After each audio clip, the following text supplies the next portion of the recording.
Huwag kang pumayag na taga-scroll ka lang, taga-like at comment at taga-panood ka lang ng mga short videos na hindi mo alam na pwede mong pagkakitaan yan gamit ang OBA Copy and Earn. Hey Aspirations Johnny, at alam mo ba dati lang po akong tagahaw dito paano talaga kumita online. Pero nung na-discover ko si OBA, 3 years ko na siyang ginagawa nang nasa bahay lang ako gamit ang social media accounts ko like Facebook or TikTok, na hindi naman ako vlogger, konti lang yung followers ko at hindi ako nagbebenta.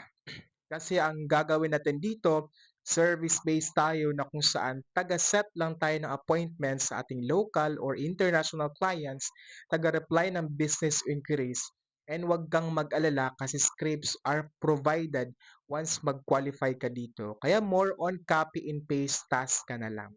Napaka-importante lang na magkaroon ka ng cellphone or stable internet connection kasi online natin itong gagawin, and makapag-attend ka muna sa aming free online orientation. Doon po ang proper discussion, maintindihan mo ng maayos ano nga ba ang OBA, ano yung legalities, ways to earn at yung requirement na kailangang i-comply.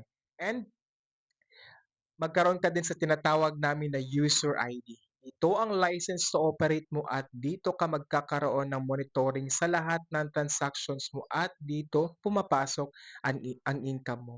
Pwede mo itong i-part-time basta willing ka mabigay ng 2 to 4 hours a day.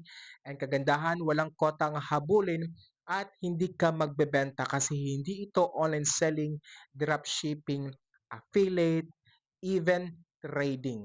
So, kung seryoso ka talaga, naghahanap ka ng extra income, legit side hustle, gusto mong matutunan paano pagkakitaan ng social media accounts mo, comment your location para step by step mag-guide kita. See you and God bless!